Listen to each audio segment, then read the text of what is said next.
আর তুই কস কেউ ফিরে না খালি হাতে খাজা বাবার দরবারে। তোর বাপ নবীর থেকে ছুটো না বড় ঠিক কর যে কেউ ফিরে না খালি হাতে তোর বাপের দরবার।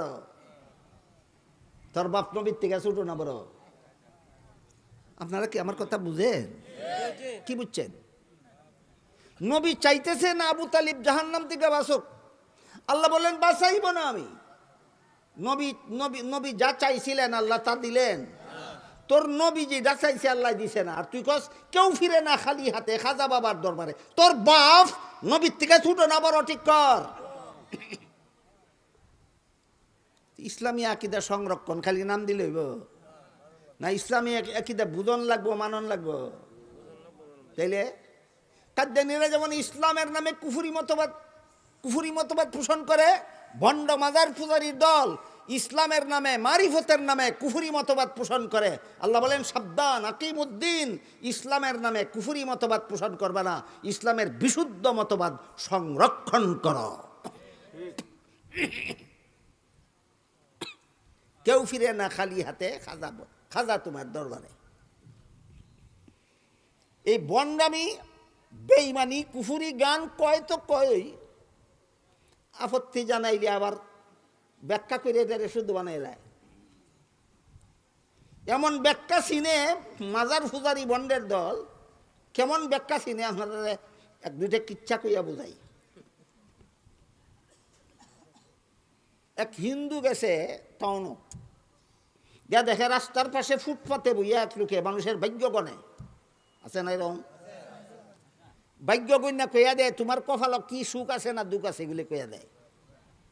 তো এই লোকটা তো হিন্দু, গণকের কাছে গিয়া কয় ভাই আমার হাতে কি লেখা আছে দেখতো, আমার কপাল কি লেখা আছে, আমার হাতের রেখা দীক্ষা কইয়া দেয়। এরা খুব চালাক থাকে। যদি মুসলমানে হাত দেখায় কয় মক্কা মদিনায় তোমার মরণ হইব, যাতে খুশি হইয়া টাকা পয়সা বেশি দেয়। আর যদি হিন্দু হাত দেখায় কয় গয়া কাশিতে তোমার মরণ হবে, যাতে খুশি হইয়া টাকা বেশি দেয়।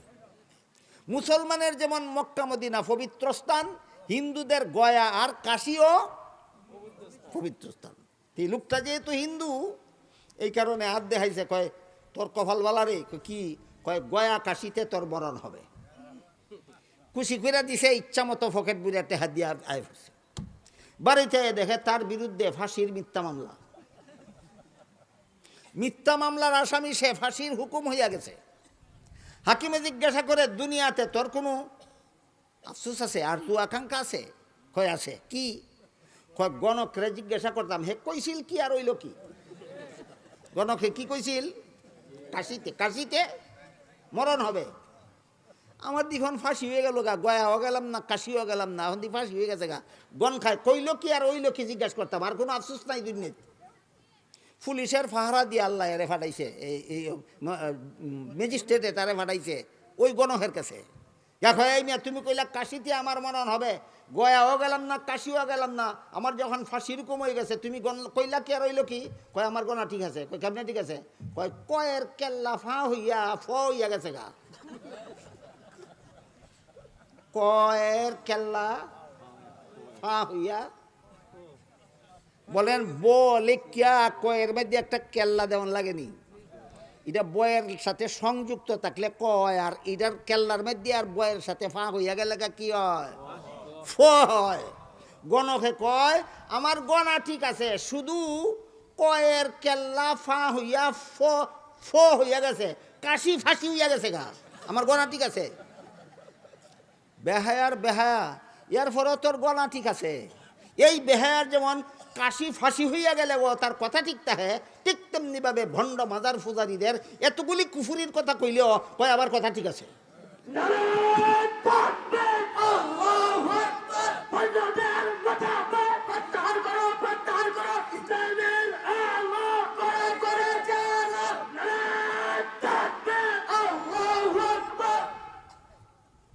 মুহতারাম হাজিরিন, সূরাতুল ফাতিহার ৩ নম্বর আয়াতে যে আল্লাহ বলেছেন মালিক ইয়াউমিদ্দিন, এখানে দিন অর্থ কি?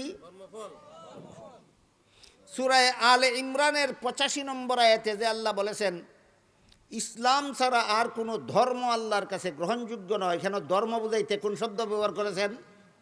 দিন। এখানে দিন অর্থ ধর্ম। সূরা শুরার 13 নম্বর আয়াতে যে আল্লাহ বলেছেন আকিমুদ্দিন, এখানে দিন অর্থ ইসলামের সহি আকীদা। ইসলামের বুঝলা দেবেন না কোনো দিন, ইসলামের সহি আকীদায় অটল থাকো, এর নামই ইসলামী আকাইদ সংরক্ষণ। ইসলামী আকাইদ সংরক্ষণ করার হুকুম দিছেন আল্লাহ কোন সূরার কত নম্বর আয়াতে? সূরা শুরার 13 নম্বর আয়াতে। পারছি না বুঝাইতাম, এই জন্য কেউ বলতে পারছেন না। ইসলামের সহি আকীদা সংরক্ষণ করো, এই নির্দেশ দিয়েছেন আল্লাহ কোন সূরার কত নম্বর আয়াতে?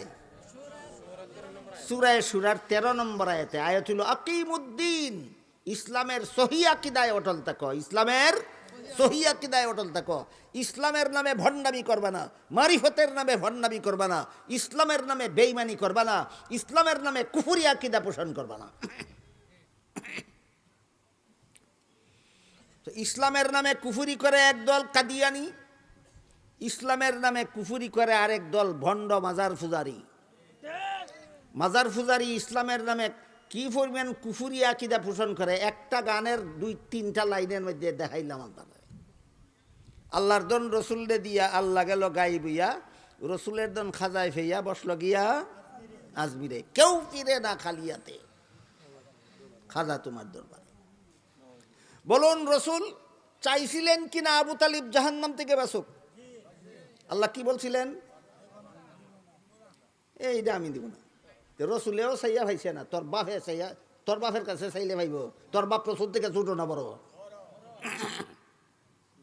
আপনাদের মনে প্রশ্ন জাগতে পারে, রসুল চাইছেন আল্লাহ দিলেন না কেন? খালি এই রসুল না, নূহ নবী চাইছিল পুত্র কেনান যেন গজবের বন্যার থেকে বাঁচে। নূহ নবী আল্লাহর কাছে ফরিয়াদ করছিলেন, ইন্নাহু মিন আহলি, হে আল্লাহ এটা আমার ছেলে, এটারও গজব ধ্বংস করে দিবা। আল্লাহ বলেন ইন্নাহু লাইসা মিন আহলি, সাবধান, এটারে আর তোমার ছেলে কইবা না কোনোদিন। পাইছেনি? নূহ নবী আল্লাহর কাছে ছেলের নাজাত চাইছিলেন কিনা? পাইছিলেন? এই তোর বাপ নূহ নবীর থেকে ছোট না বড় ঠিক কর। এই পর্যন্তই শেষ। সহিহ বুখারী শরীফের হাদিসে উল্লেখ আছে, হযরত ইব্রাহিম আলাইহিস সালাম হাসরের মাঠে আল্লাহকে বলবেন, আল্লাহ আমার বাবা আদর ঠাকুর মূর্তি পূজার করতে করতে মরছে, তারে যদি তুমি জাহান্নামের আগুন দিয়ে জ্বালাও, আমি জান্নাতে গিয়া কি সুখটা পামু? প্রশ্ন বুঝছেন আপনারা? বুঝছেন? ছেলে আল্লাহরে কয়, আল্লাহ আমার বাবা মূর্তি পূজারী রে জাহান্নামের আগুন দিয়া জ্বালাইলে আমি জান্নাতে গিয়ে সুখটা কি পাবো? এর মানে কি? আমার বাপরে জাহান্নাম থেকে বাঁচাও। বলেন ইব্রাহিম নবী হাসরের মাঠেও আল্লাহর কাছে চাইবেন কিনা বাবাকে জাহান্নাম থেকে বাঁচাবার জন্য? আল্লাহ পাক রব্বুল, বুখারী শরীফের হাদিস, আল্লাহ পাক রব্বুল আলামিন ইব্রাহিম আলাইহিস সালামকে বলেন, ও ইব্রাহিম, মুশরিকের পক্ষে সুপারিশ করা সমস্ত নবীর জন্য হারাম করেছি, বুঝলা গেছো গা? ইব্রাহিম নবী চাইবেন কিনা বাপরে বাঁচাইতে? আল্লাহ কি দিয়া দিবেন? তাহলে ইব্রাহিম নবীও হাসরের মাঠে আল্লাহর কাছে চাইয়া সব কথা পাইবেন না, এই কথাটা আল্লাহর কাছে চাইবেন কিন্তু পাইবেন না। তোর বাপের কাছে গেছে যে খালি হাতে ফিরে না, যে যা চায় তাই পায়। তোর বাপ কি ইব্রাহিম নবীর থেকে বড়? কথাগুলি বুঝে থাকলে বলুন, ইসলামের নামে, ইমানের নামে, মারিফতের নামে, শানে রসুলের নামে, শানে আউলিয়ার নামে বেঈমানি আর কুফরি আর ভণ্ডামি এই মুসলমানের সমাজে চলে কিনা? এই জন্য আল্লাহ বলেন আকিমুদ্দিন, সাবধান, ইসলামের সহি আকীদায় অটল থাকো, ইসলামের বিশুদ্ধ মতবাদ সংরক্ষণ করো, ইসলামের নামে ভণ্ডামি করবা না, ইসলামের নামে বেঈমানি করবা না, ইসলামের নামে কুফরি কথা বলবা না। আজকে এই দিন শব্দের কটা অর্থ বয়ান করা হলো। 1 নম্বর কর্মফল, 2 নম্বর ধর্ম, 3 নম্বর সহি আকীদা। বুঝলে গেলেন গা? দিন শব্দের 1 নম্বর অর্থ কর্মফল, দিন শব্দের 2 নম্বর অর্থ ধর্ম, দিন শব্দের 3 নম্বর অর্থ সহি আকীদা। দিন শব্দকে সহি আকীদা অর্থে ব্যবহার করেছেন আল্লাহ সূরা শুরার 13 নম্বর আয়াত, আকিমুদ্দিন। আমি যে আয়াত আপনাদের সামনে তিলাওয়াত করছিলাম, মনে আছে কোন আয়াত? সূরা মায়েদার 3 নম্বর আয়াতের একটু অংশ। সেখানে আল্লাহ বলেন, আল ইয়াউমা আকমালতু লাকুম দীনাকুম, আজকে আমি তোমাদের দিনকে পরিপূর্ণ করে দিলাম। এখানে দিন অর্থ কর্মফল নয়, এখানে দিন অর্থ ধর্মও নয়, এখানে দিন অর্থ সহি আকীদাও নয়। তাহলে এখানে 4 নম্বর অর্থ। আগের তিনটাই এখানে উদ্দেশ্য না। সূরা মায়েদার 3 নম্বর আয়াতে যে আল্লাহ বলেছেন আজকে আমি তোমাদের দিনকে পরিপূর্ণ করে দিলাম, এটা আগের তিনটার কোনোটা না চতুর্থটা? হ্যাঁ, এখানে দিন অর্থ কর্মফলও না, দিন অর্থ ধর্মও না, দিন অর্থ সহি আকীদাও না। এখানে দিন শব্দকে আল্লাহ ব্যবহার করেছেন ইসলামের বিধিবিধান অর্থে। তোমাদের ইসলামের বিধিবিধানকে আমি আল্লাহ পরিপূর্ণ করে দিলাম। এবার বলেন আকমালতু লাকুম দীনাকুম, সূরা মায়েদার 3 নম্বর আয়াতাংশে আল্লাহ দিন শব্দকে কোন অর্থে ব্যবহার করেছেন? ইসলামের বিধিবিধান পরিপূর্ণ করে দিলাম। এটা এমন লম্বা একটা আলোচনা, সারা রাইতেও শেষ করার মতো না। খুব শর্টকাটে আমি আপনারা কইবার চেষ্টা করি। যদি বলেন কয়েক মিনিট মনোযোগ দিয়ে শুনবেন।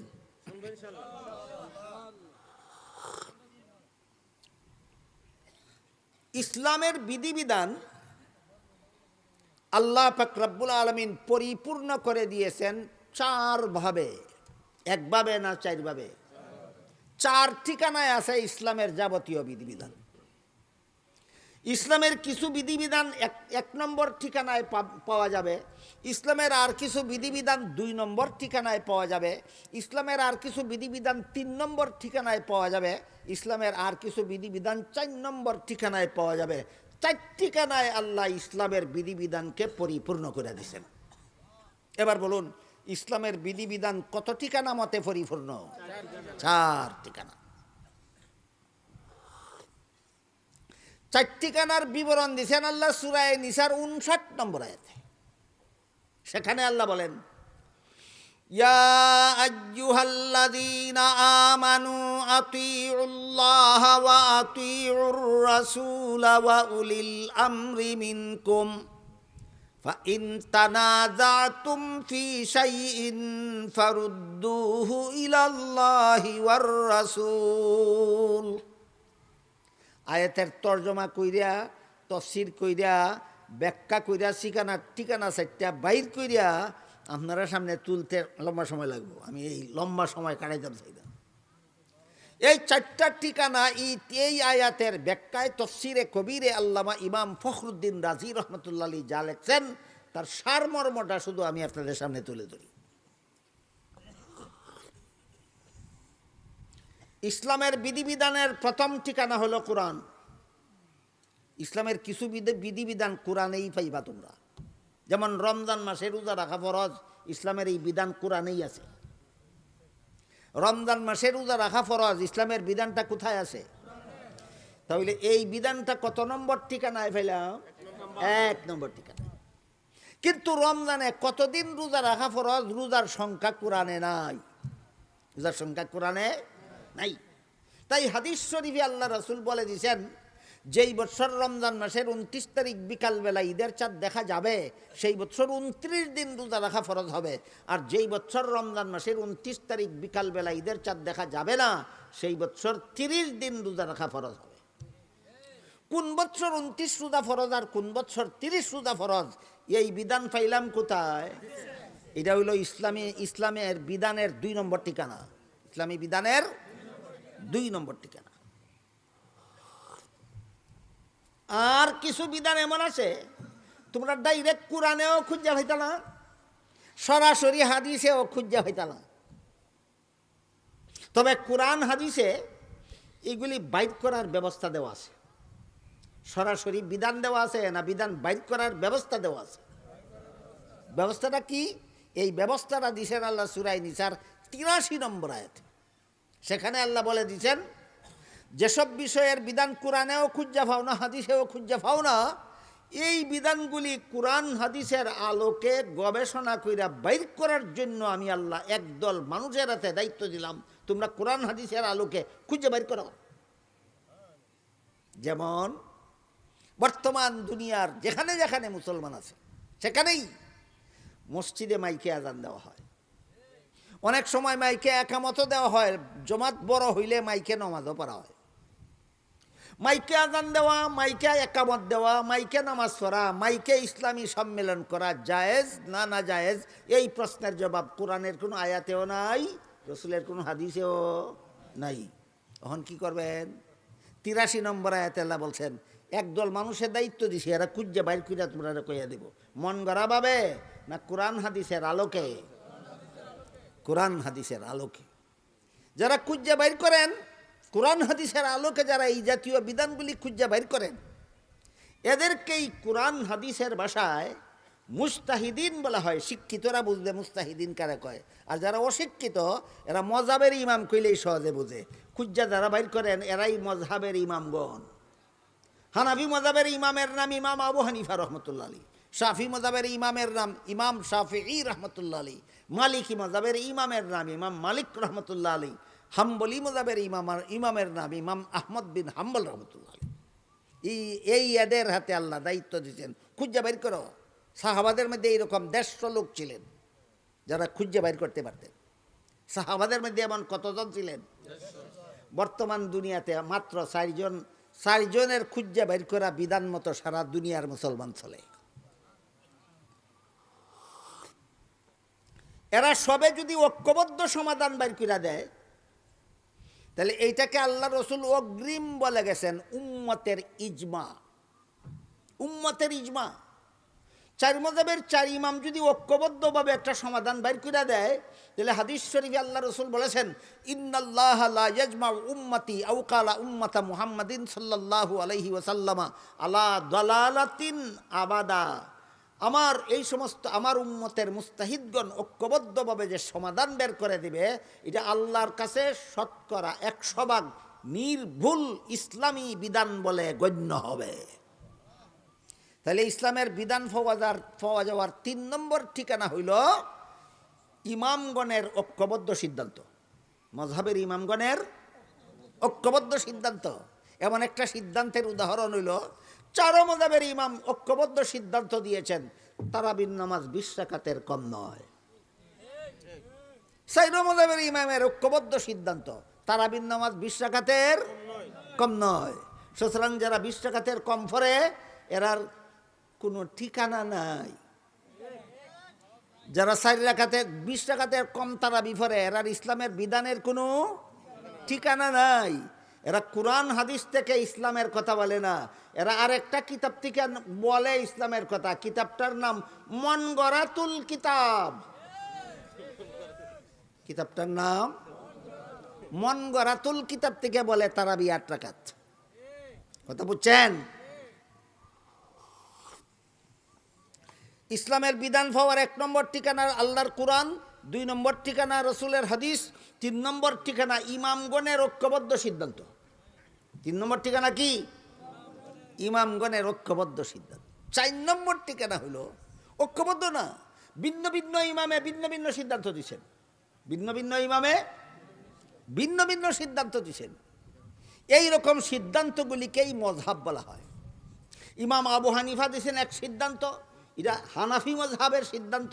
ইমাম শাফিঈ দিয়েছেন আরেক সিদ্ধান্ত, এটা শাফিঈ মযহাবের সিদ্ধান্ত। উদাহরণ দিলে একটু কঠিন হইব, যদি মনোযোগ দিয়ে শুনবেন বলেন তো উদাহরণ দিই। আল্লাহ কোরআনের এক আয়াতে বলছেন, ওয়াল মুতাল্লাকাতু ইয়াতারাব্বাসনা বিআনফুসিহিন্না সালাসাতা কুরু। তালাকপ্রাপ্তা মহিলারা 3 কুরু, শব্দটা মনে রাখুন, অর্থটা পরে বলি। 3 কুরু সময় অপেক্ষা করে ভিন্ন স্বামীর কাছে বিয়া বসবে। বলেন এক মহিলারা আগের স্বামী তালাক দিলে পরের দিন অন্য হন বিয়া বইব না কিছুদিন অপেক্ষা করতে হইব? যতদিন অপেক্ষা করবো ততদিন দেখ কোরআনের ভাষায় বলা হয়েছে 3টা কুরু। এই কুরু শব্দের উল্টাপাল্টা 2টা অর্থ আছে। কুরু শব্দের একটা অর্থ হইল মহিলার মাসিক ঋতুস্রাব চলাকালে যখন অপবিত্র থাকে, এই অপবিত্র অবস্থাটারেও কোরআনের ভাষায় কুরু বলা হয়। আবার ঋতুস্রাব বন্ধ হয়ে যখন পবিত্র হয়, পবিত্র অবস্থাটারেও কোরআনের ভাষায় কুরু বলা হয়। তাহলে আয়াতের অর্থ 2টা। একটা হইল তিন অপবিত্রতা পার হইলে তুমি ভিন্ন স্বামী গ্রহণ করতে পারো, আর এক অর্থ হলো তিন পবিত্রতা পার হইলে তুমি ভিন্ন স্বামী গ্রহণ করতে পারো। আয়াতের অর্থ দুইটাই আছে। ইমাম শাফি পবিত্রতার অর্থ গ্রহণ করেছেন, তালাকপ্রাপ্ত মহিলা তিন পবিত্রতা পার হইলে ভিন্ন স্বামী গ্রহণ করবে। কিন্তু ইমাম আবু হানিফা বলেন তিনটা পবিত্রতা গণ্য করলে মহিলার জন্য ইদ্যত গণার মধ্যে একটা জটিলতার সৃষ্টি হয়, অপবিত্রতা গণ্য করলে জটিলতা হয় না। যেখানে সুযোগ আছে সেখানে আমি জটিলতার মুখে ঠেলে দেবো, কেন তিন অপবিত্রতা পার করে মহিলা ভিন্ন স্বামী গ্রহণ করবে। এটা হইল হানাফি মজাব। শাফি মজাব মতো তিনটা পবিত্রতা পার হইলে ভিন্ন স্বামী গ্রহণ করবে, আর হানাফি মজাব মতো তিনটা অপবিত্রতা পার হইলে ভিন্ন স্বামী গ্রহণ করবে। বলুন ইসলামের বিধান একরকম হইল না দুই মজাবে দুই রকম হইল? এটা হইল ইসলামের বিধিবিধানের চতুর্থ ঠিকানা। ইসলামের বিধিবিধানের চতুর্থ ঠিকানা। হাদিস শরীফে আল্লাহ রাসূল বলেন, ইজা হাকামাল হাকিমু ফাজতাহাদা ওয়া আসাবা ফালাহু আজরান ওয়া ইজা ইজতাহাদা ওয়া আখতা ফালাহু আজরুন ওয়াহিদ আও কামা কালা আলাইহিস সালাতু ওয়াস সালাম। এইরকম ভিন্ন ভিন্ন মযহাব যদি সৃষ্টি হয়, রাসূল বলেন সব মযহাবেই সওয়াব আছে, কোনো মযহাবেই গুনাহ নাই। সাফ কথা। ভিন্ন ভিন্ন মযহাব হলে সব মযহাবেই সওয়াব আছে, কোনো মযহাবেই গুনাহ নাই। এবার বলেন হানাফি মযহাব মতে যদি তিন অপবিত্রতা পার করে বিয়া দেই সওয়াব হইব না গুনাহ হইব? শাফি মযহাব মতে যদি তিন পবিত্রতা পার করে দেই সওয়াব হইব না গুনাহ হইব? সব হইব। কিন্তু যারা বলে আমরা কোনো মযহাব মানি না, না মানে হানাফি মযহাব না মানে শাফি মযহাব। তোমার মা বোনদের স্বামীয়ে তালাক দিলে তিনটা পবিত্রতা পার করেও বিয়া দিতে পারত না, দিলে হানাফি মযহাব মানা হবে। তিনটা পবিত্রতা পার করেও অপবিত্রতা পার করেও বিয়া দিতে পারত না, দিলে হানাফি মযহাব মানা হবে। কাজেই তুমি কোনো মযহাব মানো না, তোমার মা বোনদের আগের জামাইয়ে তালাক দিলে জীবনে আর বিয়া দিতে পারত না, তোমার কোনো পথ নাই।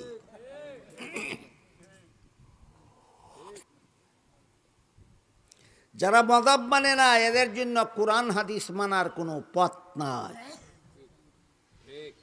তাই আল্লাহ সূরা নিসার 59 নম্বর আয়াতে বলেছেন, আতিউল্লাহ ওয়া আতিউর রাসূল ওয়া উলিল আমরি মিনকুম ফাইন তানাযাতুম ফি শাইইন ফারুদ্দুহু ইলাল্লাহি ওয়ার রাসূল। ইমাম রাজি তাফসীরে কবিরে লেখেন, আতিউল্লাহর ব্যাখ্যা হইল ইসলামের যে বিধান আল্লাহর কোরআনে পাও সেই বিধান কোরআন থেকে গ্রহণ করো। আতিউর রাসূলের ব্যাখ্যা হইল ইসলামের যে বিধান রাসূলের হাদিসে পাও সেটা রাসূলের হাদিস থেকে গ্রহণ করো। উলিল আমরি মিনকুমের ব্যাখ্যা হইল ইসলামের যে বিধান ইমামগণের ঐক্যবদ্ধ সিদ্ধান্তে পাও সেই বিধান সেখান থেকে গ্রহণ করো। ফাইন তানাযাতুমের ব্যাখ্যা হইল ইসলামের যে বিধান যে কোনো ইমামের মযহাবে পাও সেটা মযহাব থেকেই গ্রহণ করো। এই হইল ইসলামের বিধিবিধানের চার ঠিকানা।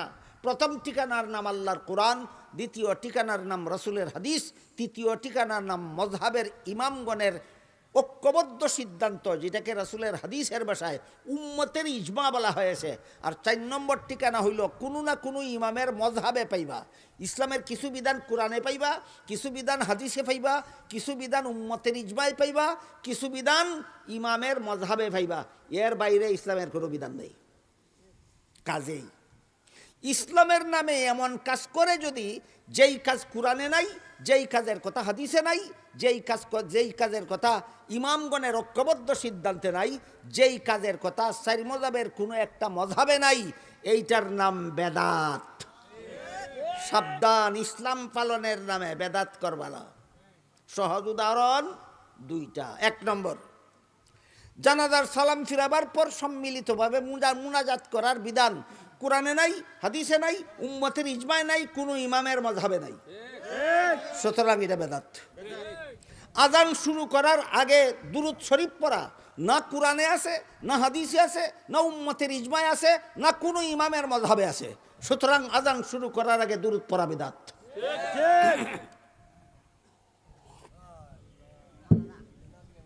এখন শুনেন বেদাত কারে কয়।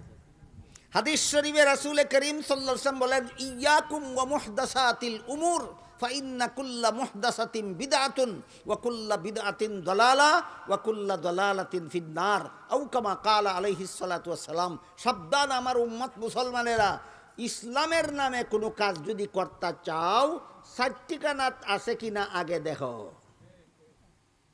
চার ঠিকানার কোনো এক ঠিকানায় নাই এমন কাজ যদি ইসলামের নামে পালন করো, রসুল বলেন এইটাই তোমার কাজটা বেদাত, তুমি বেদাতি। যেই বিধান কোরআনে নাই, যেই বিধান হাদিসে নাই, যেই বিধান উম্মতের ইজমায় নাই, যেই বিধান কোনো ইমামের মজহাবে নাই, এমন বিধান রে কয় ইসলামের বিধান। এমন বিধান রে কয় ইসলামের বিধান। এমন ইসলামের নামে এমন মন গড়া বিধান পালনের নাম বেদাত। বেদাতের এক নম্বর উদাহরণ জানাজার নামাজের সালাম ফিরাবার পর মুনাজাত। বেদাতের 2 নম্বর উদাহরণ আজান শুরু করার আগে দুরুদ।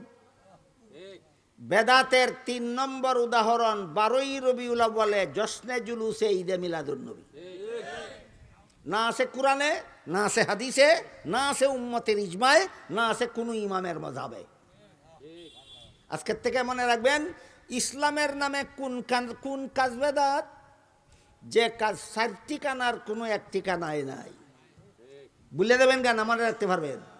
ইসলামের নামে কোন কাজ বেদাত? যে কাজ 4 ঠিকানার কোনো এক ঠিকানায় নাই।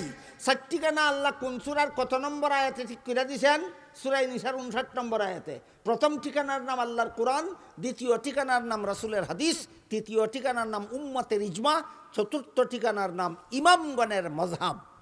চতুর্থ ঠিকানার নাম ইমামগণের মযহাব। যারা বেদাত করো, বাফের বেটা হইলে 4 মযহাবের কোনো এক মযহাবে দেখাও। বাফের বেটা হইলে ইমামগণের ঐক্যবদ্ধ সিদ্ধান্ত দেখাও। বাফের বেটা হইলে কোরআনে হাদিসে দেখাও। মন গড়াভাবে কোরআন হাদিস দিয়ে দলিল দিয়ে বসে থাকে, কই কোরআনও আছে হাদিস আছে। আমি জিজ্ঞেস করি, কোরআন হাদিস তুমি বেশি বুঝলা না সাহাবায়ে কেরাম বেশি বুঝছিলেন? কাজে কোরআন হাদিস দিয়ে দলিল দিলে তোমার মন গড়া বুঝে হবে না সাহাবায়ে কেরাম কোরআন হাদিস কেমনে বুঝছিলেন, ওইটা দিয়ে দলিল দিতে হবে।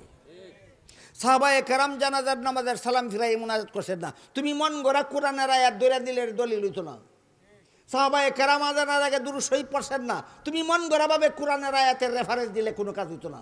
সাহাবায়ে কেরাম জশ্নে জুলুসে ঈদে মিলাদুন্নবী করছেন না, তুমি মন গড়াভাবে একটা আয়াত একটা হাদিস কইয়া দিলে এটা দলিল হইতো না। কারণ কোরআন হাদিস তুমি বুঝছো না, আগে তোমার আগে সাহাবায়ে কেরাম কোরআন হাদিস বুঝছেন।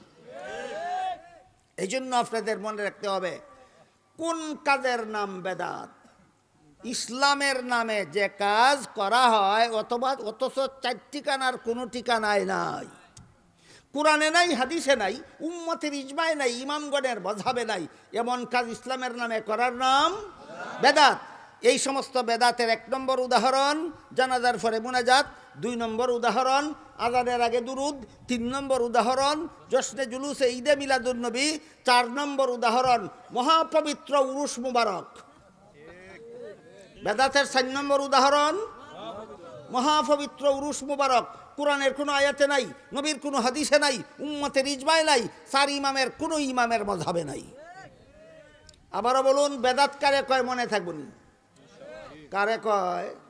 ইসলামের নামে যে কাজ করা হয় কিন্তু 4 ঠিকানার কোনো এক ঠিকানায়ও নাই, এমন কাজের নাম বেদাত।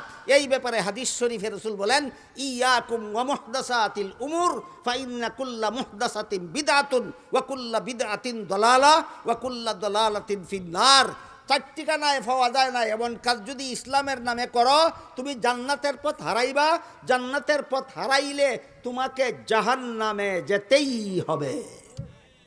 এইগুলি জানা আর মানার নাম ইসলামী আকাইদ সংরক্ষণ। আল্লাহ আপনাদের আমাদের সবাইকে ইনামের সাথে কাম মিলাইবার তৌফিক দান করুক। এইগুলি জানবার আর মানবার মাধ্যমে ইসলামী আকাইদ সংরক্ষণ করার তৌফিক আল্লাহ আমাদের সবাইকে দান করুন। সবাই বলুন আমিন। সুবহান রাব্বিকা রাব্বিল ইজ্জাতি